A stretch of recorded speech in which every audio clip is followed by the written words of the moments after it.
তিনি ছিলেন ইয়ামামার বাদশা। মদিনাতে বিশ্বনবীকে হত্যা করার নিয়তে এসেছিলেন। গোপনে গোপনে বিশ্বনবীকে হত্যা করে আবার ইয়ামামাতে তিনি ফিরে যাবেন।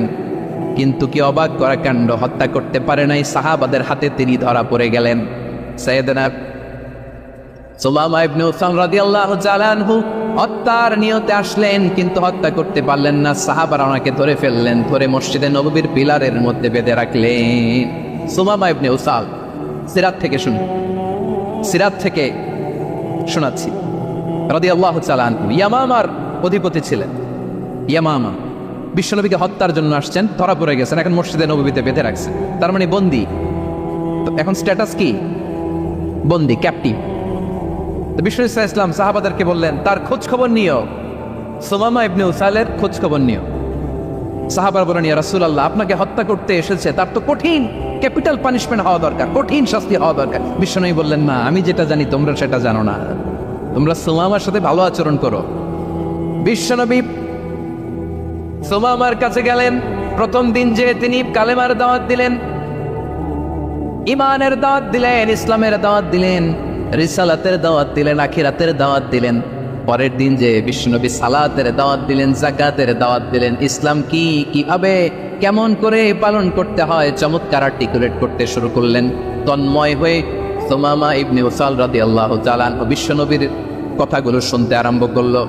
একদিন নয়, 2 দিন নয়, টানা 3 দিন বিশ্বনবী সুমামার কাছে ইসলামকে প্রেজেন্ট করেছেন, উপস্থাপন করেছেন। আওয়াজ করে বলেন, কয় দিন? 3 দিন। 3 দিন মসজিদে নববীতে বাধা। আর সাহাবীদেরকে বললেন তার খোঁজ খবর নিও, তোমরা যে রুটি বানাও এর মধ্যে সবচেয়ে ভালো আটার রুটিটা তারে দিও, সবচেয়ে রিফাইন্ড খেজুর, যেটা পিওর খেজুর, এটা তারে দিও। আর বিশ্বনবী নিজের ওট থেকে দুধ দহন করে ওনার বাড়ির এক কর্মচারীকে বলেছেন, দুধ দহন করে সুমামার জন্য নিয়ে যেও। সুবহানাল্লাহ পড়বেন না? সবাই তো অবাক, ইয়ামামা থেকে আসছে নবীকে হত্যা করতে, বিশ্বনবী দেখে তারে জামাই আদর করে, তাকে মজার মজার খাবার দিও, দুধ দিও, আদর আপ্যায়ন করো। 1 দিন নয়, 2 দিন নয়, টানা 3 দিন বিশ্বনবী এভাবে সুমামার কাছে যেয়ে যেয়ে ইসলামকে প্রেজেন্ট করতে আরম্ভ করলেন, ইসলামকে উপস্থাপন করতে শুরু করলেন, আর তাকে চমৎকার এন্টারটেইনমেন্ট আপ্যায়ন দিতে আরম্ভ করলেন। টানা 3 দিন যখন ইসলামের দ্য বিউটিজ অফ ইসলাম, ইসলামের সুমহান বাণী, সৌন্দর্য তার কাছে উপস্থাপন শেষ, তাকে আপ্যায়ন শেষ, বিশ্বনবী বললেন সাহাবাদেরকে, যাও এবার সুমামার হাতের পায়ের রশি দুটো খুলে দাও। তারা বললেন, ইয়া রাসূলুল্লাহ, কি বলেন আপনি? ও তো হত্যাকারী, সুযোগ পায় নাই, আপনারে মারতে পারে নাই, ছেড়ে দিলে আবার ও আপনার উপর তলোয়ার নিয়ে ঝাঁপিয়ে পড়বে। নবী, এই সিদ্ধান্ত আপনি নিতে যাবেন না। বিশ্বনবী বললেন, যেটা বলেছি সেটা করো, সুমামার রশিগুলো ছেড়ে দাও, সুমামার হাতে পায়ের রশিগুলো যে তোমরা খুলে দাও। সাহাবারা তর্ক জোরে দিলেন, লা ইয়া রাসূলুল্লাহ, এমনটা করবেন না, তো ভয়ঙ্কর, ভয়ঙ্কর খুনি, কি জানি কি হয়ে যায়। বিশ্বনবী বললেন, না, তার হাতে পায়ের রশিগুলো খুলে দাও। সাহাবারা বিশ্বনবীর কথা মতো তার হাতে পায়ের রশিগুলো খুলে দিল। সুমামা মুহূর্তের মধ্যে মসজিদে নববী থেকে বের হয়ে ইয়ামামায় ফিরে না যে মসজিদে নববীর পাশে একটা খেজুর বাগান ছিল, সেখানে চলে গেলেন। সেখানে একটা ছোট্ট কুয়া ছিল, কুয়ার পানি দিয়ে তিনি গোসল করলেন। সুবহানাল্লাহ পড়েন। কুয়ার পানি দিয়ে গোসল করে মসজিদে নববীর সামনে এসে বিশ্বনবী এবং সাহাবাদের সামনে দাঁড়িয়ে সাব্বাবা উঁচু করে বললেন, আশহাদু আল্লা ইলাহা ইল্লাল্লাহ ওয়া আশহাদু আন্না মুহাম্মাদান আবদুহু ওয়া রাসূলুহু। আল্লাহু আকবার, আমি সাক্ষ্য দিচ্ছি আল্লাহ ছাড়া কোনো ইলাহ নাই, আর মুহাম্মদ আল্লাহ তাআলার প্রেরিত বান্দা এবং রাসূল। প্রিয় ভাইরা, ইহসান দিয়ে যা জয় করা যায়, কঠোরতা দিয়ে সেটা কুশ্চিনকালেও জয় করা যায় না। আওয়াজ করে বলেন, ঠিক কি না? এবার সুমামা দাঁড়িয়ে বলে, ওগো নবী, আমি তো কালিমা পড়ে মুসলমান হয়ে গেলাম, এবার শোনেন, এই মুহূর্তের আগে আপনার চেহারার চাইতে নিকৃষ্ট কোনো চেহারা আমার কাছে ছিল না, কিন্তু শাহাদা পাঠ করার পরে আপনার চেহারার চাইতে উত্তম শ্রেষ্ঠ কোনো চেহারা আমার কাছে আর নাই। ও নবী, আজকের দিনের আগে ইসলাম ধর্মের চেয়ে নিকৃষ্ট অপছন্দনীয় কোনো ধর্ম আমার কাছে ছিল না, কিন্তু এই মুহূর্ত থেকে ইসলামের চেয়ে সেরা শ্রেষ্ঠ পছন্দনীয় কোনো ধর্ম আমার কাছে নাই। নবী গো, আজকের দিনের আগে মদিনার চাইতে অপছন্দনীয় নিকৃষ্ট কোনো শহর আমার কাছে ছিল না, কিন্তু এই মুহূর্তের পর থেকে মদিনার চাইতে কোনো শ্রেষ্ঠ শহর আমার জানা নাই। সে ছিল গমের বড় ডিলার, গম বেচত। কি বেচত? তার গম কিনে মক্কার লোকেরা রুটি খাইতো। সে ঘোষণা দিল, আজকে থেকে মক্কাবাসীদের জন্য সব গম আমি হারাম করে দিলাম, মক্কাবাসী এখন না খেয়ে মরে। সুবহানাল্লাহ পড়বেন না? মক্কাবাসী বিশ্বনবীর কাছে আসলেন, এসে বললেন, মুহাম্মদ, আমরা তো তোমার ভাই, তোমার চাচা, তোমার ভাতিজা, তোমার আত্মীয়, তুমি সুমামারে বলো সে যেন আবার গমের সাপ্লাই মক্কার জন্য অনুমতি দিয়ে দেয়। বিশ্বনবীর অনুমতি ক্রমে সুমামা আবার মক্কাতে গম পাঠাতে শুরু করলো। পড়েন সুবহানাল্লাহ। ইহসান, ইহসান দিয়ে আপনি যেটা জয় করতে পারবেন, you can win the heart of your enemies. ইহসান দিয়ে আপনি আপনার শত্রুর হৃদয়কে জয় করতে পারবেন। আওয়াজ করে বলেন ঠিক কিনা? এজন্য আল্লাহ বললেন, ওয়ানফিকু ফি সাবিলিল্লাহি ওয়ালা তুলকু বিআইদিকুম ইলাত তাহলুকা ওয়া আহসিনু ইন্নাল্লাহা ইউহিব্বুল মুহসিনিন। তোমরা আল্লাহর রাস্তায় দান করবে আর নিজেরা নিজেদেরকে ধ্বংসের হাতে ঠেলে দিও না। তোমরা একে অপরের প্রতি ইহসান করবে, কারণ ইহসানকারীদেরকে আল্লাহ বড্ড ভালোবাসে। সুবহানাল্লাহ পড়েন। আবার সূরা রহমানে আল্লাহ বললেন, হাল জাযাউল ইহসানি ইল্লাল ইহসান ফাবিআইয়ি আলা, সবাই পড়েন, ফাবিআইয়ি আলাই রাব্বিকুমা তুকাযযিবান। ইহসানের প্রতিদান হিসেবে ইহসানি হয়। বিশ্বনবী সুমামার প্রতি যেমন ইহসান করেছেন, সুমামাও ঠিক তেমন ইহসান ফিরিয়ে দিয়েছে। ঠিক কিনা বলেন? তাহলে এক নম্বরে হচ্ছে ন্যায় বিচার, দুই নম্বরে সবাই বলেন ইহসান, সদাচরণ। ইহসান দুই ধরনের প্রিয় ভাইরা, ইহসান ফিল ইবাদা, ইহসান ফিল মুআমালা। ইহসান ফিল ইবাদা হচ্ছে একাগ্র অনুভবে ইবাদতে ডুব দেওয়া, এর নাম ইবাদতের ইহসান। সুবহানাল্লাহ পড়ে। বিশ্বনবী বলেন ইহসান মানে কি জানো নাকি? হাদিসে জিবরিলে সাইয়েদনা জিবরিল আলাইহিস সালাম বিশ্বনবীকে বললেন, আখবিরনি আনিল ইহসান। নবী আমাদেরকে বলেন ইহসান মানে কি? বিশ্বনবী বললেন, আনতা আবুদাল্লাহা কাআন্নাকা তারাহু ফাইন লাম তাকুন তারাহু ফাইন্নাহু ইয়ারাক।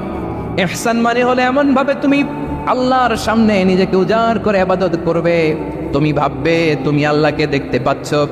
আর এটা যদি ভাবা তোমার জন্য কঠিন হয়ে যায়, অন্তত এতটুকু তুমি ভাববা যে আল্লাহ তোমাকে দেখতে পাচ্ছেন। ঠিক কিনা বলেন? আমার বীর চট্টলার ভাইয়েরা, কেউ যেটা দেখে না সেটা দেখে কে? এই বিশ্বাস হৃদয়ের মধ্যে আছে? নামাজে যখন দাঁড়ান এই ফিলিংসটা আনা যাবে? হ্যাঁ, এশার সালাত তো এখনো হয় নাই না? আলোচনার শেষে এশার সালাত এখানে অনুষ্ঠিত হবে, তাই না? আচ্ছা বলুন তো, আমরা এশার সালাত পর্যন্ত বেঁচে থাকবো এই গ্যারান্টি আছে কার কার? হাত তোলেন। কয়েকজন হাত তুলছে পেছনে, না বোঝে তুলে ফেলছে। এশা পর্যন্ত যে আমরা হায়াত পাবো কোনো গ্যারান্টি আছে? সবাই আওয়াজ করে বলেন, গ্যারান্টি আছে? গ্যারান্টি নাই। এই জন্য বিষ্ণু ইসলাম বলেছে, এমন ভাবে নামাজে দাঁড়াও, ইবাদত করো, মনে করো হতে পারে এটাই আমার জীবনের শেষ নামাজ। পারফর্ম দ্য সালাহ as if this is your last and final prayer. এমন ভাবে সালাতে দাঁড়াও, ভাবো হতে পারে এটাই তোমার জীবনের শেষ নামাজ। এমন ভাবে নামাজে দাঁড়াও, ভাবো এটাই শেষ নামাজ। তাহলে নামাজে একাগ্রতা বাড়ায় দিবে কে? ফলে ইবাদতের ইহসান আমাদের অর্জিত হবে। আর মুআমালাতে ইহসান হলো, বিশ্বনবী বলেন, ইন্নাল্লাহা তাবারাকা ওয়া তাআলা কাতাবাল ইহসানা আলা কুল্লি শাই ফাইদা কাতালতুম ফাআহসিনুল কিতলা ওয়া ইযা যাবাহতুম ফাআহসিনুয যাবহা ওয়ালিউহিদ্দা আহাদুকুম শাফরাতাহু ওয়ালিউরিহ যাবিহাতাহু। ইহসান দুই ধরনের। আওয়াজ করে বলতে হবে, কয় ধরনের? সবাই বলুন আওয়াজ করে, কয় ধরনের? একটা হচ্ছে ইহসান ফিল ইবাদা, ইবাদতে ইহসান। ইবাদতে ইহসান কি? একাগ্র অনুভব দিয়ে ইবাদত করা, মন প্রাণ দিয়ে ইবাদত করা। আর মুআমালাতে ইহসান কি? সব কাজে, দৈনন্দিন কাজে, কর্মে, সামাজিক অ্যাক্টিভিটিতে কোমলতা প্রদর্শন করা, অনুগ্রহের সাথে সবকিছু করা। আল্লাহ তাআলা, ইন্নাল্লাহা তাবারাকা ওয়া তাআলা কাতাবাল ইহসানা আলা কুল্লি শাই, তিনি সব কিছুর ব্যাপারে ইহসানকে আবশ্যক করেছেন। সবকিছু, মুমিনের সব কাজে ইহসানের পরশ থাকবে। ওয়া ইযা কাতালতুম ফাহসিনুল কিতলা। বিষ্ণু বলেন, তুমি যখন কাউকে হত্যা করো ইহসানের সাথে করো। সুবহানাল্লাহ পড়বেন না? যখন হত্যা করো তখনও ইহসানের সাথে। আচ্ছা হত্যা করবো, আবার ইহসান আসবে করতে করে তো মেরেই ফেলবো আমি। আল্লাহ, ও ভাই একজন খুন করেছে, খুনি, রাষ্ট্রীয় আইনে তার শাস্তি হয়েছে ডেথ পেনাল্টি, মৃত্যুদণ্ড। এখন মৃত্যুদণ্ড দেখে আপনি যেমনি মন চায় তেমনি মারবেন লোকটারে? ওর নাক কেটে ফেলতে পারবেন? ওর কান কাটতে পারবেন? ওর চোখ উপড়ে ফেলতে পারবেন আপনি? যেমন মন চায় তার অঙ্গহানি করা যাবে না। ইহসানের সাথে তাকে হত্যা করো। সুবহানাল্লাহ, this is Islam, this is the true essence of Islam. ওয়াইদা যাবাহতু ফাহসিনু যাবহা, যখন জবাই করবে তখনও ইহসানের সাথে জবাই করো। করবো জবাই, ওইখানেও নাকি ইহসান। আচ্ছা, কুরবানির দিন আমরা পশুগুলোরে কি করি বলেন সবাই আওয়াজ করে? জবাই। জবাই মানে তো এটার মেরেই ফেলতেছি, একটু পরে তো টুকরো টুকরো করে গোশতগুলো খাবো, এটা তো খাবো, এটা তো মেরেই ফেলবো। বিষ্ণু বলে না, জবাইয়ের মধ্যেও মুমিনের জবের ভেতরেও ইহসানের পরশ থাকা চাই। যখন জবাই করবে প্রাণীটাকে হাত পা টাইট করে বেঁধে নাও, ছুরিটাকে শার্পেন করে নাও, ধারালো করে নাও, যাতে অল্প সময়ে জবাইটা হয়ে যায়, প্রাণীটা যাতে কম কষ্ট পায়। সুবহানাল্লাহ পড়ে। দিস ইজ কল্ড ইহসান। ইহসান আল্লাহ তাআলা যেমনি আদলের আদেশ করেছেন, ন্যায় বিচার জাস্টিস এনশিওর করতে বলেছেন, সমাজে ইহসানের ব্যবহার, ইহসানের অনুশীলন তিনি করতে বলেছেন। এজন্য মুমিনের প্রতিটি কাজে, আমার চট্টগ্রামের ভাইরা আমার দিকে তাকান, খেয়াল করে শুনুন, মুমিন জীবনের প্রতিটি কাজে ইহসানের পরশ থাকা চাই। আমরা যেন আমাদের পরিবারের প্রতি ইহসান করি, আমরা যেন আমাদের কর্মচারীদের প্রতি ইহসান করি, আমরা যেন আমাদের কলিগদের প্রতি ইহসান করি, আমরা যেন আমাদের ভাইদের প্রতি ইহসান করি। মুমিন জীবনের প্রতি কাজে ইহসানের পরশ থাকার দরকার আছে না নাই? কথা বুঝতে পেরেছেন? তাহলে আল্লাহ তাআলার তিনটা আদেশ ছিল, কয়টা গেল? ভুলে গেছে, ভুলে গেছে চট্টগ্রাম। তিনটা আদেশের মধ্যে কয়টা বললাম? প্রথমে কি ছিল? আদল। 2 নম্বরে, 3 নম্বরে রব্বুল আলামিন বললেন ওয়া ইতা ইদিল কুরবা, নিকটাত্মীয়দেরকে দান করো, নিকটাত্মীয়দেরকে দাও, যারা তোমাদের ব্লাড কানেকশনের আত্মীয় তাদেরকে তোমরা দাও। এখানে জেনারেলি বললেন দাও, কি দিব সেটা তিনি এখানে বলেন নাই, সেটা তিনি সূরাতুল ইসরার মধ্যে বলেছেন। আল্লাহ বলেন ওয়া আতিযাল কুরবা হাক্কা, নিকটাত্মীয়দেরকে তাদের অধিকার, তাদের প্রাপ্য তোমরা বুঝিয়ে দাও। দেখেন, একটা শান্তির সমাজ, একটা সমৃদ্ধ সমাজ, একটা মানবিক সমাজ গঠনের জন্য আল্লাহ তাআলা বেশি না, মাত্র 3টা অর্ডার, 3টা ভার্ডিক্ট তিনি জারি করেছেন। 1 নম্বর সুশাসন, ন্যায় বিচার। 2 নম্বর ইহসান। 3 নম্বর নিকটাত্মীয়, যারা কাছের, তোমার ভেরি ক্লোজ রিলেশনশিপে আছে, তাদেরকে দাও। দাও, দিলে বাড়িয়ে দেয় কে? অনেকে দিতে চায় না, কৃপণতা করে। দিলে বাড়ায় দেয় কে? ও মিয়া, মদিনার মধ্যে সবচাইতে গরিব সাহাবী ছিল বেলাল রাদিয়াল্লাহু তাআলা আনহু। ওনার এন্টায়ার অ্যাসেট, সম্পদের পরিমাণ কতদূর জানেন? একটা লুঙ্গি। বেলাল রাদিয়াল্লাহু তাআলা আনহু, ওনার টোটাল ওয়েলথের এস্টিমেশন হচ্ছে মাত্র একটা লুঙ্গি। একটা লুঙ্গি, টোটাল ওয়েলথ এস্টিমেশন, টোটাল সম্পদের পরিমাণ বেলাল রাদিয়াল্লাহু তাআলা আনহুর কি ছিল? কথা বোঝে নাই বোধহয়। কি ছিল? ওই বেলাল রাদিয়াল্লাহু তাআলা আনহুকে বিষ্ণু ইসলাম বলেছেন, আনফিক ইয়া বেলাল, ও বেলাল তুমিও দাও। ওয়ালা তাখশা মিন দিল আরশি ইখলালা, আরশের অধিপতির তো কোনো ঘাটতি নাই, তুমি দিলে ওই আল্লাহ তোমারে বাড়ায় দিবে। এজন্য আমার প্রিয় ভাইয়েরা, দিলে কমে না, দিলে বাড়ে। অনেকে ধরে রাখে, নতুন কিছু নিতে পারে না, হাত দিয়ে যেটা ধরে রেখেছেন এটা দিয়ে দেন, বড় একটা ধরার সুযোগ পাবেন। জোরে বলেন ঠিক কিনা? ধরেন 5 কেজি ওজনের একটা ধরে রাখছেন, এখন 10, এটা না আসলে 10 কেজি ধরতে পারবেন আপনি? আচ্ছা, 10 কেজির জিনিস একটা আছে হাতে, ওইটা যদি ছেড়ে দেন তাইলেই না 15 কেজি ধরতে পারবেন। কথা বলেন ঠিক কিনা? তাহলে দিলে বাড়িয়ে দেয় কে? রব্বুল আলামিন বললেন 3 নাম্বার আদেশ হলো তোমাদের প্রতি সমাজটারে কেমন করে মানবিক সমাজ, সুন্দর সমাজ গড়বা। 3 নাম্বার আদেশ হলো ওয়া আতিযাল কুরবা হাক্কা, নিকটাত্মীয়দেরকে তাদের প্রাপ্য বুঝিয়ে দাও। এই নিকটাত্মীয়দেরকে তাদের অধিকার বুঝিয়ে দেওয়া, প্রাপ্য বুঝিয়ে দেওয়াতে আমাদের গাফলতি আছে না নাই? চট্টগ্রামে নাই? মাশাআল্লাহ আছে, আছে। অনেকে দেখবেন অনেক আল্লাহওয়ালা, তাহাজ্জুদ গুজার, সেজদা দিতে দিতে কপালে কালো দাগ ফেলে দিছে, সে তার বোনের হকটা আদায় করে নাই। আছে না নাই? হ্যাঁ, এখানেও আছে। সর্বনাশ। অনেক বড় হাজী সাহেব, বিশাল লম্বা দাড়ি, ছেলেরে সব দিয়ে দিছে, মেয়েরে কিছু দেয় নাই, মেয়ের হক আদায় করে নাই। আছে না নাই? এই হাজী সাহেবেরা, এই আল্লাহওয়ালারা কিয়ামতের ময়দানে আটকে যাবে। আপনি অন্যের অধিকার নষ্ট করেছেন, তাদের রাইটসকে ভায়োলেট করেছেন। এজন্য আল্লাহ তাআলা বলেন, কারো অধিকার যদি কেউ নষ্ট করে, ওই সমাজটা মানবিক সমাজ কঠিনকালেও হতে পারে না। এজন্য 3 নম্বর আল্লাহ বললেন ওয়া ইতা ইদিল কুরবা, নিকটাত্মীয়দেরকে দাও। কি দিবা? তাদের অধিকার দিয়ে দাও। বোনের অধিকারে বুঝিয়ে দাও, মেয়ের অধিকারে বুঝিয়ে দাও, ফুফুর অধিকারে বুঝিয়ে দাও। দেখবেন অনেক মায়েরা ছেলের পাতে মুরগির রান দেয়, মেয়ের পাতে দেয় মুরগির ঠ্যাং। এরকম আছে না নাই? ছেলেরা কি দেয় মুরগির, মেয়ের পাতে কি দেয়? তো মেয়ের কি মুরগির রান খেতে মনে চায় না? মনে চায় না? এমনটা করা যাবে না। নিকটাত্মীয়দেরকে অধিকার দিয়ে দাও, নিকটাত্মীয়ের সাথে সুসম্পর্ক রাখো। আদেশটা কার? এজন্য প্রিয় ভাইয়েরা, জীবনে যদি বারাকা অর্জন করতে চান, নিকটাত্মীয়দের সাথে সুসম্পর্ক রাখতে হবে, তাদের জন্য উপহার পাঠাতে হবে। বিশ্বনবী বলেন, লা ইয়াদখুলুল জান্নাতা কাতে, যে ব্যক্তি আত্মীয়তার সম্পর্ককে ছিন্ন করে দেয়, সে কশিনকালেও আল্লাহর জান্নাতে ঢুকবে না। আপনি কি এটার সহজ হাদিস মনে করছেন? এটা সহজ কথা? আপনি ভাবছেন আপনার নামাজ আপনার বাঁচাতে পারবে, আপনার রোজা বাঁচাতে পারবে, আপনার তাহাজ্জুদ আপনারে বাঁচাতে পারবে? অধিকার নষ্ট করলে কিছুই আপনারে বাঁচাতে পারবে। এজন্য নিকট আত্মীয়দেরকে দিতে হবে বেশি বেশি। বিশ্বনবী বলেন, ইন্না সাদাকাতা আলাল মিসকিনি সাদাকা ওয়া আলা যির রাহিমি ইসনাতান সাদাকাতুন ওয়া সিলা। মিসকিনরে দান করলে শুধু দানের সওয়াব হয়, নিকট আত্মীয়কে দান করলে দুইটার সওয়াব হয়। সাদাকার সওয়াব হয়, আবার আত্মীয়তার বন্ধন অটুট রাখার সওয়াব হয়ে যায়।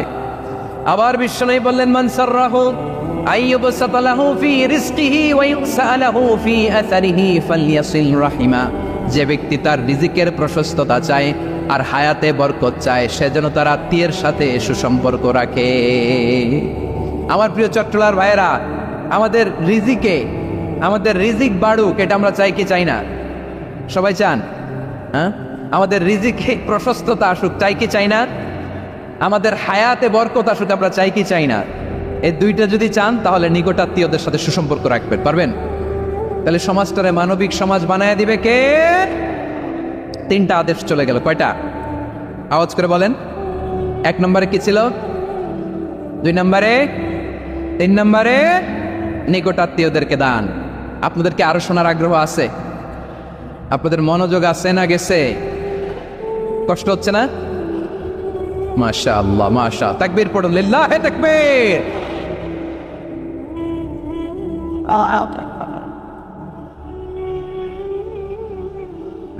মাশাআল্লাহ।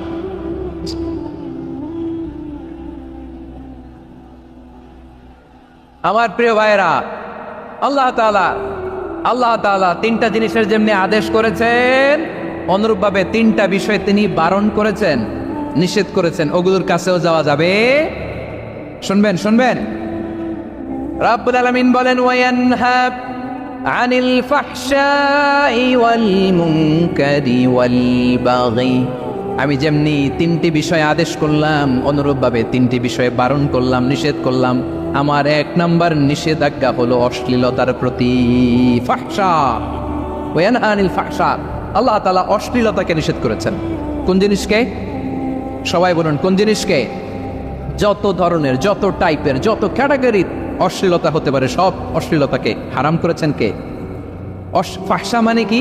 কথায়, কাজে, আচরণে, কমেন্ট, ফেসবুকের কমেন্টসে যত ধরনের নোংরামো আছে, যত ধরনের অশ্লীলতা আছে, এটাকে আরবিতে বলে ফাহশা। এটাকে কি বলে?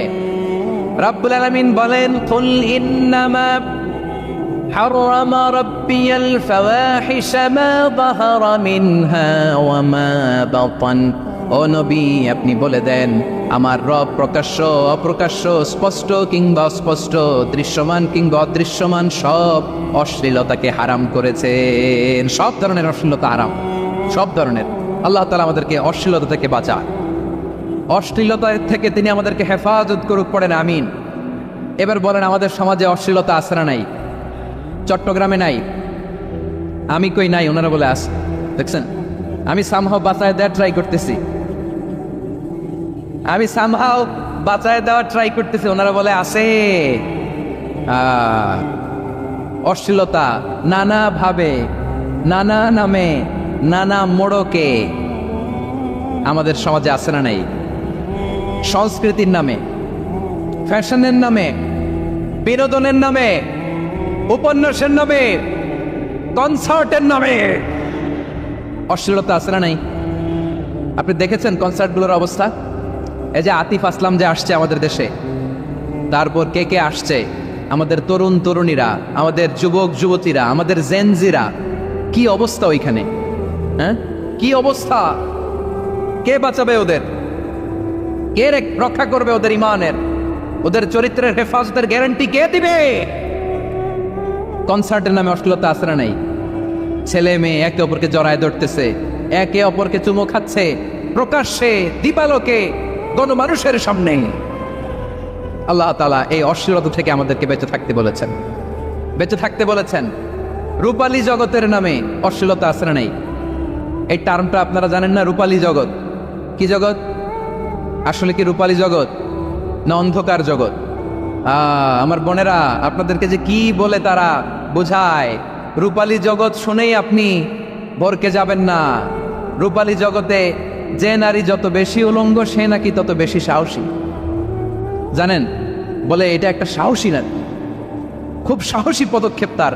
যত বেশি শরীর থেকে কাপড় নামাতে পারবে, যত বেশি বস্ত্রহীন হয়ে নিজেকে প্রেজেন্ট করতে পারবে, সে নাকি তত বেশি সাহসী। আমার চট্টলার ভাইয়েরা, শয়তানের প্রথমে এজেন্ডা ছিল বনি আদমকে বস্ত্রহীন করা। সে আদম এবং হাওয়া আলাইহিস সালামকে নিষিদ্ধ গাছের ফল খাইয়ে তাদেরকে বস্ত্রহীন করেছে। এই জামিনেও সে আমাদেরকে বস্ত্রহীন করতে চাইবে। এই রূপালী জগতের নামে তারা এটা করে। আমার প্রিয় বোনেরা, আপনি জানেন না আপনার দাম কত। ওরা আপনাদেরকে বিজ্ঞাপনের সস্তা পণ্য বানাতে চায়। ওরা আপনাদেরকে ওদের ভোগের লিপসার টুলস বানাতে চায়। ওরা আপনাদেরকে দিয়ে ওদের খায়েশ পূরণ করতে চায়। এটা আপনাদের জন্য মোটেও ডিগনিটি নয়, এটা আপনাদের জন্য সম্মান নয়। আপনার সম্মান শালীনতায়, আপনার সম্মান হেজাবে, আপনার সম্মান ভদ্রতায়, আপনার সম্মান আপনার ডিসেন্ট পোশাকে। পোশাক বলে দেয় এই নারীটা ভদ্র না অভদ্র। পোশাক বলে দেয় এই মেয়েটা কোন ঘরের মেয়ে। আওয়াজ করে বলেন ঠিক কিনা? আপনি জানেন না আপনারা সস্তা পণ্য বানায়, ভোগের পণ্য, বিলবোর্ডে আপনাকে উলঙ্গ করে উপস্থাপন করে। এই অশ্লীলতার সাথে ইসলামের কোনো সম্পর্ক। এজন্য আল্লাহ বলেন, আমি অশ্লীলতাকে হারাম করেছি। অশ্লীলতাকে হারাম করার প্রথম কারণ হলো এর মাধ্যমে মানবতাকে অপমানিত করা হয়। কারণ মানুষের সম্মান মানুষের পোশাকে। মানুষ যখন পোশাকহীন হয়ে যায়, বস্ত্রহীন হয়ে যায়, তার সম্মান কমে যায়, ঠিক কিনা? অশ্লীলতাকে হারাম করার প্রথম কারণ হচ্ছে মানুষ মানুষকে অপমান করে। একটা নারী, সে তো সম্মানিত। নারী যে কত সম্মানিত, নারীরা এটা বোঝেই নাই।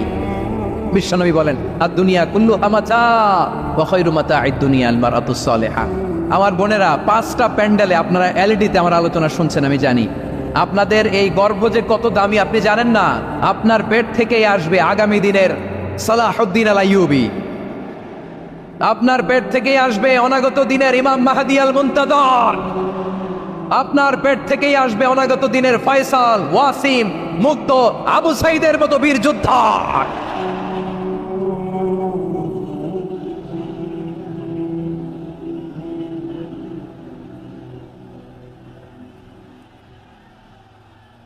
আমার প্রিয় বোনেরা, আমার প্রিয় বোনেরা, বিশ্বনবীর কথার ওজন খেয়াল করেন। আর দুনিয়া কুল্লুহা মাতা ওয়া খায়রু মাতা'আদ দুনিয়া আল মারআতুস সালিহা। দুনিয়ার সবকিছুই অ্যাসেট, এর মধ্যে সবচেয়ে দামি অ্যাসেট নেককার নারী। আপনার গর্ব যে কত দামি আপনি জানেন না। নিজের সময়টাকে কাজে লাগান, কোরআন পড়েন, সুন্নাহ পড়েন। আপনার অনেক দায়িত্ব ঘরে। You are the MD of your family. একটা family it's a very big institution. পরিবার একটা অনেক বড় প্রতিষ্ঠান। And you are the MD of your institution. আপনি এই পরিবারের MD, managing director of your family. এইখানে আপনার কত দায়িত্ব। আপনি ছেলে মেয়েদেরকে তারবিয়া করবেন। আপনি আপনার স্বামীর জন্য ঘরটারে জান্নাতের নীড় বানাবেন। আপনার জন্য জান্নাতের ডুপ্লেক্স বাড়ি ওইখানে তৈরি করে রাখবে কে? আপনি যে কত দামি আপনি জানেন না। নারীদেরকে আল্লাহ বানিয়েছেন উচ্চতর করে, নিম্নতর নয়। নারীদেরকে ছোট্ট জিনিস দিলে এটার বড় করে দেয়। নারীদেরকে ভ্রূণ দিলে, শুক্রাণু দিলে নারী এটারে বাচ্চা হিসেবে উপহার দেয়, ঠিক কিনা? বিয়ের মাধ্যমে স্বামী যখন তার শুক্রাণু তার স্ত্রীকে উপহার দেয়, স্ত্রী রিটার্নে কি উপহার দেয়? ফুল ফর্ম বেবি, মানব সন্তান। দেখছেন, আপনি দিলেন একটু, কোনে দিছে বিশাল। আপনি যদি নারীকে বাজার এনে দেন, নারী এটাকে সুস্বাদু খাবারে রূপান্তর করে দেয়। আপনি তাকে একটা মুচকি হাসি দিয়ে দেন, সে তার কলিজা দিয়ে দেয়। কিন্তু যদি আপনি তার মনে কষ্ট দেন, সে আপনার জীবনকে জাহান্নাম বানাইয়া দেয়। খবর আছে, নারীর মন বুঝতে পারলে নেয়ামত, বুঝতে না পারলে কিয়ামত। ঠিক কিনা বলেন? আমার প্রিয় বোনেরা, আপনি যে কত দামি আপনি জানেন না, জানেন না আপনি কত দামি, অনেক দামি আপনি। আপনাদেরকে যেন ভোগের সস্তা পণ্য বানাতে না পারে, আপনাদেরকে সচেতন থাকতে হবে, সজাগ থাকতে হবে, কনসার্ন থাকতে হবে।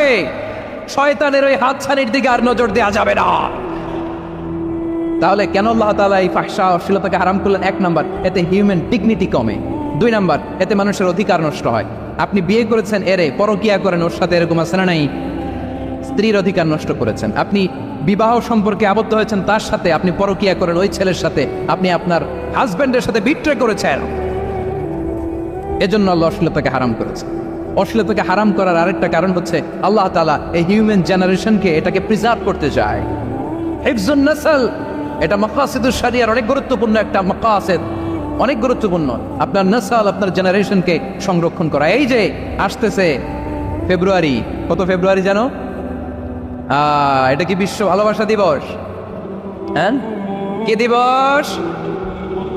এই বিশ্ব ভালোবাসা দিবসের সাথে মুসলমানদের কোনো সম্পর্ক নাই। আমার প্রিয় ভাইরা, এই যে আপনি অবৈধ সম্পর্কে জড়ালেন, কেন আল্লাহ অশ্লীলতাকে হারাম করেছে? দেখেন, বলতেছিলাম যে এটা আপনার নাসল, আপনার জেনারেশন, আপনার লিনিয়েজ, আপনার বংশকে প্রিজার্ভ করা। কে কার বাবা, কে কার মা, বাবা মা জানা, প্রজন্মকে প্রিজার্ভ করা, এটা ইসলাম ওয়াজিব করে দিয়েছে। এই যে অবৈধ সম্পর্কের কারণে, বিশ্ব বেহায়া দিবসের কারণে, এগুলোর আউটকাম, আউটপুট হিসেবে মাঝে মাঝে এই ঢাকা মেডিকেলের ডাস্টবিনে নবজাতকের বাচ্চার কান্নার আওয়াজ শুনতে পাওয়া যায়। চট্টগ্রাম মেডিকেলের ডাস্টবিনে নবজাতকের কান্না শুনতে পাওয়া যায়। বীর চট্টলার মুসলমানেরা বুঝতে পারলে আওয়াজ করে বলেন, এই যে চট্টগ্রাম মেডিকেলে যে নবজাতকটা পাওয়া গেল, ওর বাবাকে আমাকে বলেন, ওর বাবাকে, ওর মাকে, ও কোন ফ্যামিলির সন্তান কেউ জানে? আপনি হিউম্যান ডিগনিটিকে অপমান করেছেন না? আপনি তার ভবিষ্যৎকে অন্ধকার করেছেন না? আপনি তার লিনিয়েজকে প্রশ্নবিদ্ধ করে দিয়েছেন না? এই জন্য আল্লাহ তাআলা অশ্লীলতাকে আমাদের জন্য হারাম করে দিয়েছেন। পড়েন সুবহানাল্লাহ। এই জন্য রব্বুল আলামিন বলেন, কুল ইন্নামা حرم ربي الفواحش ما ظهر منها وما بطن। প্রকাশ্য অপ্রকাশ্য সব অশ্লীলতাকে হারাম ঘোষণা করে দিয়েছে কে? আবার দুনিয়ার বুকে যারা অশ্লীলতার প্রসার করে তাদের জন্য শাস্তি মজুদ রেখেছে কে? রব্বুল আলামিন বলেন, ইন্নাল্লাযীনা ইউহিব্বুনা আন তাশিআল ফাহিশাতু ফিল্লাযীনা আমানু লাহুম আযাবুন আলীমুন ফিদ দুনিয়া ওয়াল আখিরাতি ওয়াল্লাহু ইয়ালামু ওয়া আনতুম লা তা'লামুন। নিশ্চয়ই যারা বিশ্বাসীদের মাঝে অশ্লীলতার প্রচার প্রসার করতে চায়, তাদের জন্য আমি মর্মন্তুদ শাস্তি প্রস্তুত করে রেখেছি, দুনিয়াতেও রেখেছি, আখিরাতেও রেখেছি। ঘোষণাটা কার? যারা এই নাটকের নামে, সিনেমার নামে, রূপালী জগতের নামে, মুভির নামে, ওটিটি প্ল্যাটফর্মের নামে আমার সমাজে অশ্লীলতা ছড়াতে চায়, তাদের জন্য কঠিন মর্মন্তুদ শাস্তি মজুদ রেখে দিয়েছে কে? ও আমার বোনেরা, এখনো আপনি জাগবেন না? এখনো আপনার চিন্তার দুয়ারে এখনো নাড়া পড়ে নাই? ওরা আপনাকে উলঙ্গ বানাতে চায়, ওরা আপনাকে আইটেম গার্ল বানাতে চায়। এজন্য ইসলাম অশ্লীলতাকে হারাম করেছে। হারাম। ইসলাম বলেছে যোজন যোজন দূরে থাকো। ওরা বলে না, কাছে আসো, কাছে আসার গল্প, ক্লোজ আপ ওয়ান, কাছে আসার গল্প আছে না নাই? চট্টগ্রামে তো এগুলো নাই মাশাআল্লাহ। হ্যাঁ, এখানেও আছে ক্লোজ আপ ওয়ান, কাছে আসার গল্প। আল্লাহ বলেন, ওয়ালা তাকরাবুজ জিনা, কাছেও এসো না, জিনা থেকে যোজন যোজন কিলো দূরে থাকো। ওরা বলে কাছে আসার গল্প। আমার বীর চট্টলার ভাইয়েরা, কাছে আসতে হলে আমরা কোরআনের কাছে আসব, কাছে আসতে হলে নবীর কাছে আসব, কাছে আসার গল্প হবে আমার রবের কাছে আসার গল্প। চিল্লায় বলো ঠিক কিনা?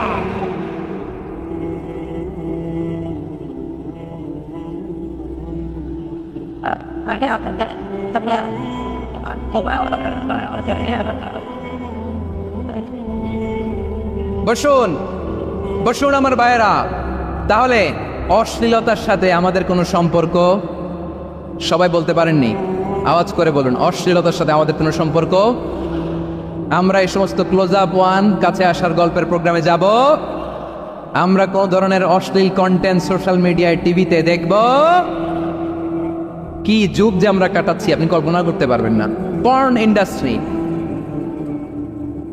নারী পুরুষের বস্ত্রহীন যুগল দৃশ্য, এটাকে দিয়ে ওরা কোটি ডলারের ইন্ডাস্ট্রি বানিয়েছে। পুরো মানব ইতিহাসে এরকম জঘন্য সময় মানব ইতিহাস পার করে নাই। পর্ন এটা ইন্ডাস্ট্রি হয়ে গেছে। আমাদের এই যুবকগুলো, জেনজিগুলো, ওদের চরিত্র বাঁচাবে কি করে? কেমন করে হেফাজত করবে ওদের এই মূল্যবান চরিত্র? আমার প্রিয় ভাইয়েরা, এই অশ্লীলতার দ্য লেটেস্ট ভার্সন হচ্ছে LGBTQ, শরীফ থেকে শরীফা। শুনছেন আপনারা? দেখতে পুরুষ, আসলেই পুরুষ, সুস্থ একজন পুরুষ, 4 সন্তানের বাবা, বলে আমি মনে মনে নারী। দেখতে নারী, সুস্থ নারী, আসলেই সে দিব্যি একজন নারী, বলে আমি মনে মনে পুরুষ। সবচেয়ে ভয়ঙ্কর অশ্লীলতার সবচাইতে লেটেস্ট ভার্সন হচ্ছে এই ট্রান্সজেন্ডারিজম। সুস্থ পুরুষ তার বায়োলজিক্যাল গ্রোথকে হরমোন দিয়ে স্টপ করে দিয়ে সে সার্জারি করে নারী হতে চায়। সুস্থ নারী পুরুষ হতে চায়। পুরুষ পুরুষের প্রতি সেক্সুয়ালি আকর্ষণ বোধ করে। এটা লূত আলাইহিস সালামের কওমের মধ্যে ছিল। এটাকেও আল্লাহ কোরআনে ফাহিশা বলেছেন। ওয়ালুতান ইয ক্বালা লিকাওমিহি আতাতুনাল ফাহিশাতা মা সাবাকাকুম বিহা মিন আহাদিম মিনাল আলামিন। লূত আলাইহিস সালাম বললেন, তোমরা কি এমন এক অশ্লীল কার্যক্রমে ডুব দিলে নাকি যেটা গোটা বিশ্বের কেউ কখনো করে নাই, তোমরাই প্রথম করেছো? পড়েন না আউযুবিল্লাহ। এই পশ্চিমের এই রোগ আমার দেশে যেন আসতে না পারে, আমাদের সজাগ থাকতে হবে। প্রিয় ভাইরা, চিল্লায় বলেন ঠিক কি না? পশ্চিমের অবস্থা ভয়ঙ্কর। পাশ্চাত্যে আমি যুক্তরাষ্ট্রে ছিলাম অনেকদিন, কয়েক মাস, বিভিন্ন স্টেটে ঘুরেছি। গার্ডিয়ানরা উদ্বিগ্ন, ছেলে মেয়েদেরকে, ছোট্ট ছেলে মেয়ে, ওদেরকে জিজ্ঞেস করে, তুমি how do you feel right now inside your self? তুমি ভিতরে ভিতরে কেমন ফিল করো? তোমার কি ছেলে ছেলে লাগে না মেয়ে মেয়ে লাগে? আচ্ছা বলেন, এই ছোট্ট বাচ্চাটা ওকে এগুলো জেন্ডার অ্যাসাইনমেন্ট বলতে এগুলো কিছু বুঝে? এইভাবে মিসগাইড করা হচ্ছে। কৌতূহলবশত ছোট্ট ছেলে যদি বলে আমার তো মেয়ে মেয়ে লাগে, তখন বলে যে না তুমি মেয়ে, ছেলে না। মা বাবা বাধা দিলে ওকে আলাদা গভর্নমেন্ট হাউসে নিয়ে যাবে। ভয়ঙ্করতম অবস্থা। আমরা একটা সময়ে শুনতাম যে হুজুর আমার ছেলেটা খুব ভালো, হাফেজে কোরআন, আল্লাহওয়ালা। হুজুর আমার ছেলে দাড়ি রাখছে, আল্লাহওয়ালা। হুজুর আমার ছেলে 5 ওয়াক্ত সালাত জামাতের সাথে পড়ে, তার মানে আল্লাহওয়ালা। পশ্চিমে যে আমি কি শুনছি জানেন? ওরা বলে হুজুর আমার ছেলেটা ইউনিভার্সিটির একটা মেয়ের সাথে প্রেম করে, ও খুব আল্লাহওয়ালা, হুজুর দোয়া করবেন। এর কারণ ওদের কাছে আল্লাহওয়ালার ক্রাইটেরিয়া হচ্ছে হুজুর আমার ছেলেটা আরেক ছেলের পছন্দ করে নাই, আমার মেয়েটা আরেক মেয়েকে ভালোবাসে নাই, এজন্য আমার ছেলেটা আল্লাহওয়ালা, হুজুর ওর জন্য একটু দোয়া করে দিয়েন। কি চ্যালেঞ্জ ওরা ফেস করতেছে। ওনার ছেলে যে আরেক ছেলেরে বিয়ে করবে না, এটাতেই উনি খুশি যে আলহামদুলিল্লাহ আমার ছেলেটা একটা মেয়েরে ভালোবাসে, আমার মেয়েটা একটা ছেলেরে ভালোবাসে, মানে এটা খুব আল্লাহওয়ালা। নাউজুবিল্লাহ পড়তে পারলেন না? এজন্য অশ্লীলতার সাথে আমাদের কোনো সম্পর্ক। রব্বুল আলামিন বলেন ওয়ায়ানহা আনিল ফাহশাই ওয়াল মুনকারি ওয়াল বাগি। 3টা জিনিসকে আমি নিষিদ্ধ করলাম। 1 নাম্বার হলো ফাহশা, অশ্লীলতা। 2 নম্বরে হলো মুনকার, সমস্ত মন্দ কাজ। আপনাদের মনোযোগ আছে না? শেষ করে দিব? আর 2-1 মিনিট শুনবেন? আচ্ছা বলি তাহলে, আর 2-1 মিনিট। তাহলে নিষেধাজ্ঞা জারি করেছেন 3টা জিনিসের উপর। 1 নাম্বার কি? ফাহশা, অশ্লীলতা। 2 নাম্বার মুনকার। মুনকার মানে হচ্ছে যত মন্দ কাজ, খারাপ কাজ, বাজে কাজ, এটার বলে মুনকার। এটার কি বলে? আপনারা পড়ছেন না? তা'মুরুনা বিল মা'রুফি ওয়া তানহাউনা আনিল মুনকার। ভালো কাজের আদেশ, সৎ কাজের আদেশ, অসৎ কাজের নিষেধ। মুনকার, মুনকার হচ্ছে মানুষের স্বাভাবিক বিবেক বোধ যেটাকে খারাপ বলে, ওইটাই মুনকার। পৃথিবীর সব আসমানি গ্রন্থ যেটাকে খারাপ বলেছে, মানুষের স্বাভাবিক বিবেক বোধ যেটাকে খারাপ বলেছে, কিন্তু সব মুনকার। যেমন ইফটিজিং, এটা কি ভালো না খারাপ? মজুদদারি, খাদ্যে ভেজাল দেওয়া, ওজনে কম দেওয়া, মাছে ফরমালিন মিশানো, চাঁদাবাজি, টেন্ডারবাজি, দখলবাজি, এগুলো আমাদের স্বাভাবিক বিবেকেই বলে এগুলো খারাপ, এগুলো হচ্ছে মুনকার। আল্লাহ তাআলা এই মুনকার থেকে আমাদেরকে বেঁচে থাকতে বলেন। আর শয়তান এই মুনকারের প্রতি আমাদেরকে উদ্বুদ্ধ করে। আল্লাহ তাআলা বললেন, ইয়া আইয়ুহাল্লাযীনা আমানু লা তাত্তাবিউ খুতুওয়াতিশ শাইতান ومن يتبع خطوات الشيطان فإنه يأمر بالفحشاء والمنكر।